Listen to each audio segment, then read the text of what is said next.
Here we have the hip abduction and adduction machine.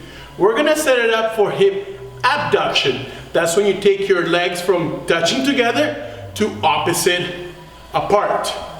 The back setting for this movement, preferably, you wanna lean it back a little bit more, like a lazy boy style. It is gonna change the angle of your hip and help activate that side butt glute muscle. With the thigh levers, we want to set them inside. So pull the lever in, bring them close together. Rotate the pads so that they're outwards.